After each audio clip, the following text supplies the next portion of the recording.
They came in, had us escorted off the property, was going to take over the business. But they did basically try to steal my company and turn it into a Mopar restoration shop. For years, the world of custom cars revolved around a single name, Dave Kindig.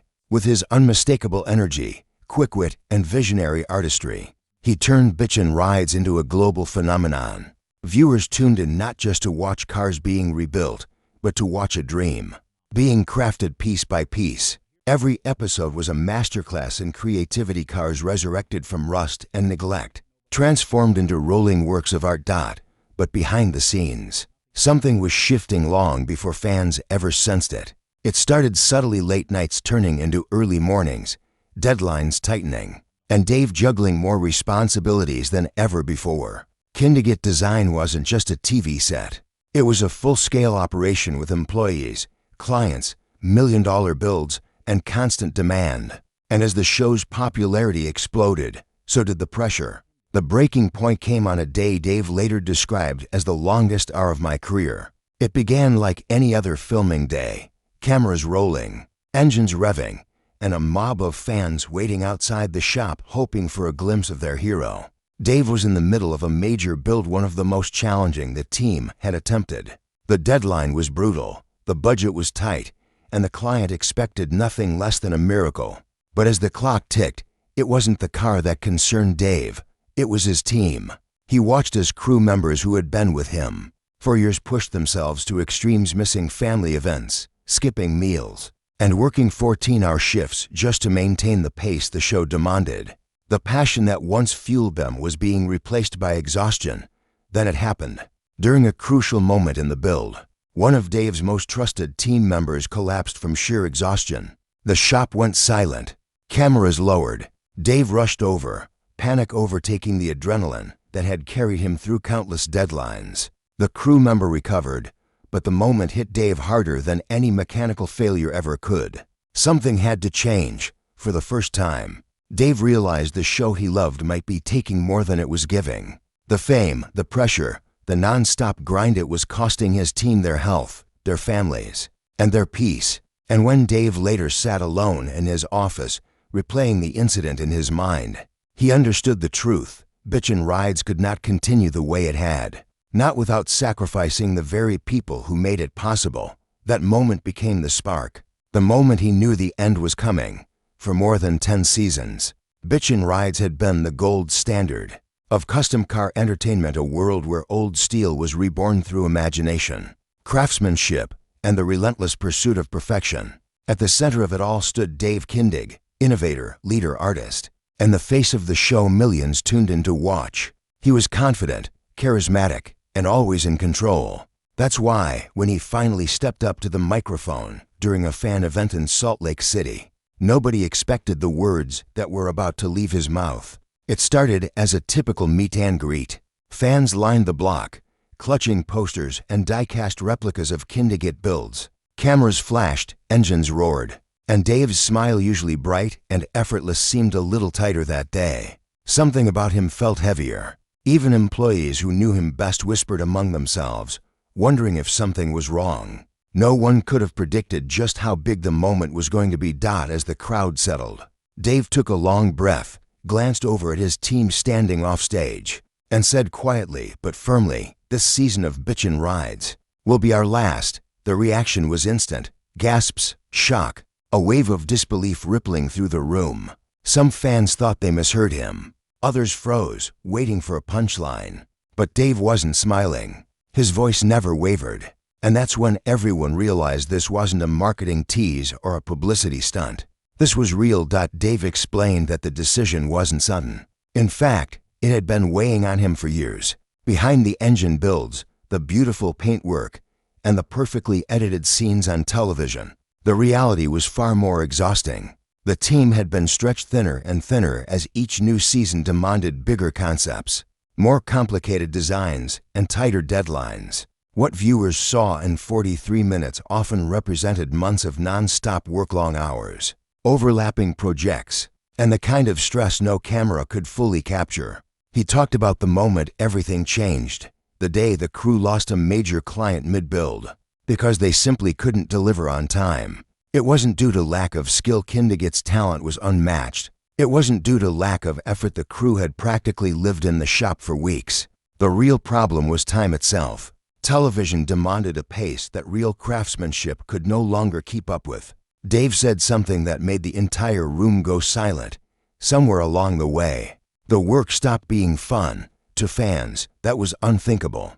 Bitchin Rides always looked like the dream job, car lovers surrounded by incredible machines, creating masterpieces every week.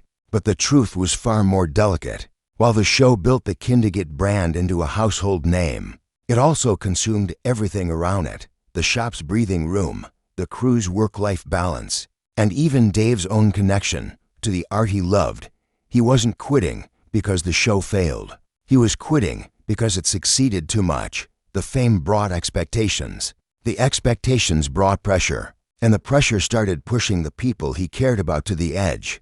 Dave explained that several employees had quietly stepped back over the past 2 seasons.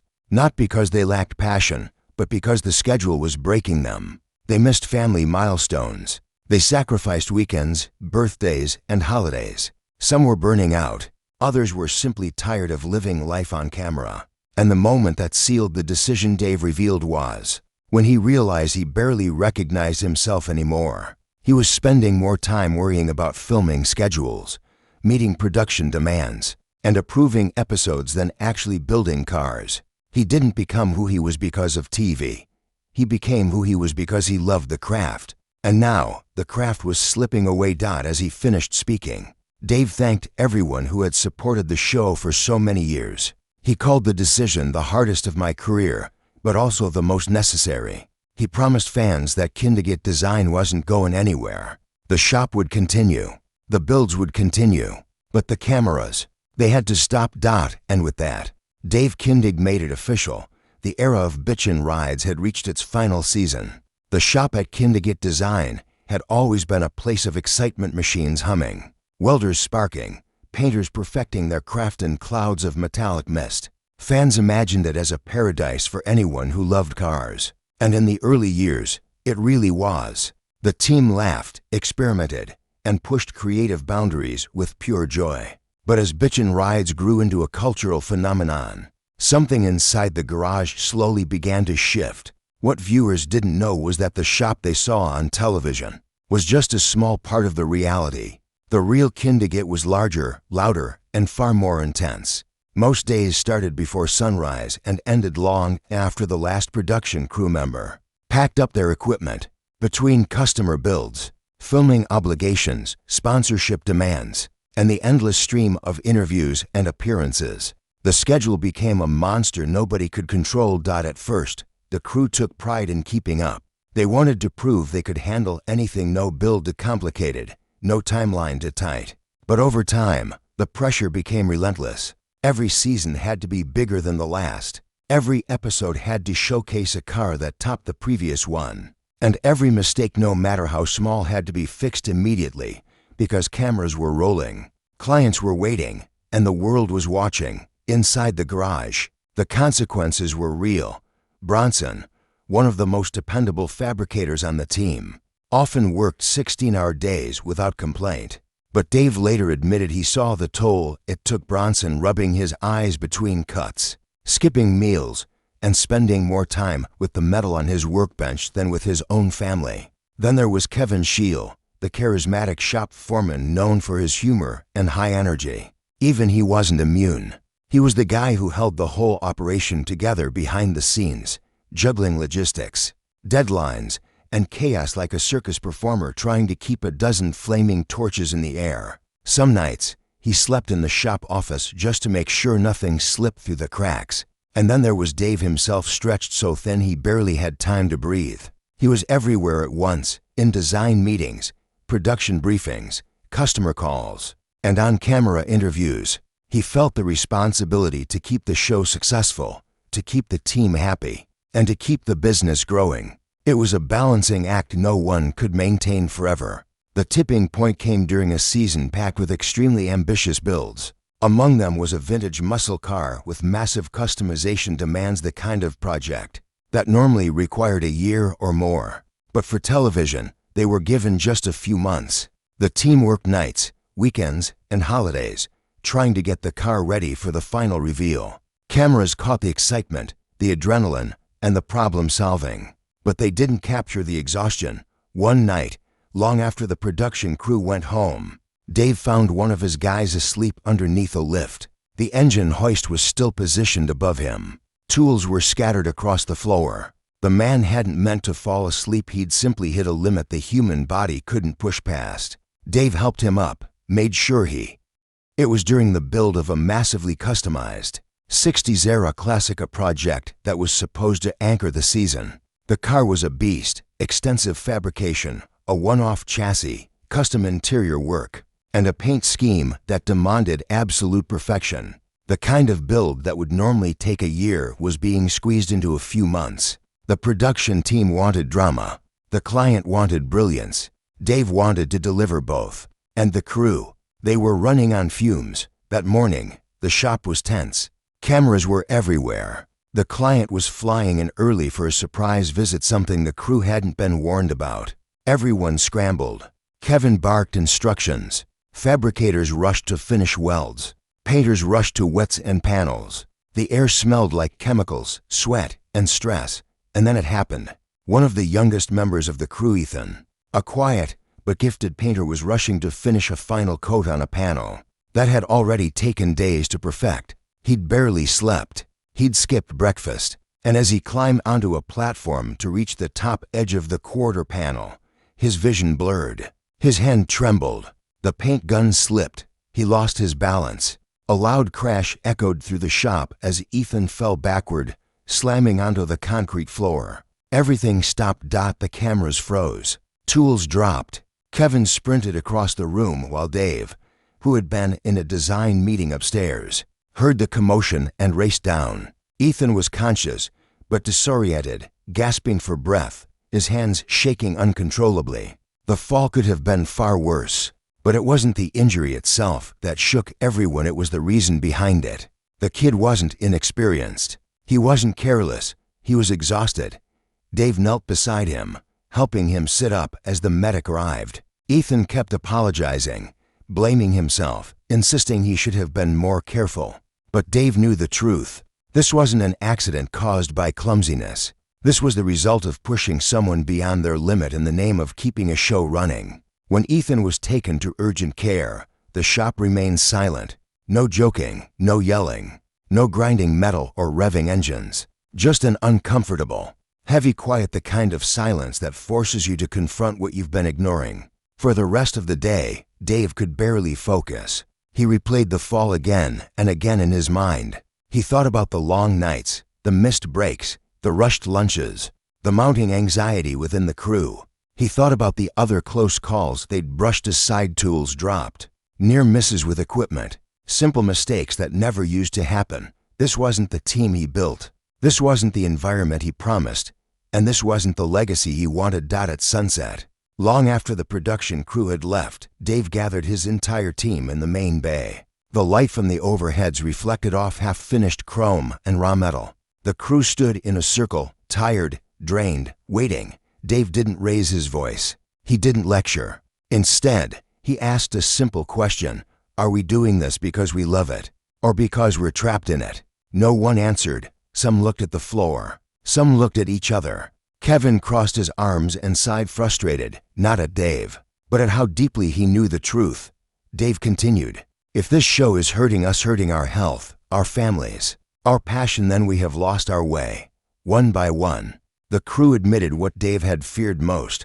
They weren't okay. The pace wasn't sustainable, and they felt guilty speaking up because they didn't want to let Dave down. That night, after everyone went home, Dave stood alone in the empty shop. The tools were silent, the cameras gone, the chaos replaced by an eerie calm.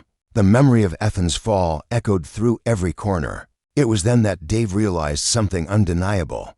The morning after the incident, the air at Kindig Design felt different. There was no buzz of cameras, no excited chatter from visiting clients, and no background music to mask the rhythm of welding and grinding. The shop was quiet, but the silence carried weight, a mixture of relief and anticipation, anxiety and reflection. Dave Kindig walked through the bays, his hands running over the steel and chrome of unfinished builds. and realized the truth he had been avoiding for far too long. The show had to end. It wasn't an easy decision. Dave had built Bitchin Rides from the ground up, turning it into one of the most beloved automotive shows in history. For years, it had been more than a job. It had been a statement, a family, and a testament to creativity. But no level of fame or fan adoration could justify the risk of losing his team or worse. A tragedy occurring in the shop. Dave called a meeting with the entire crew. They gathered in the main bay, surrounded by cars at every stage of transformation. The tension was thick, but there was an underlying current of trust. Dave spoke from the heart. He explained the accident, the near misses, and the slow erosion of morale that had been quietly affecting the team.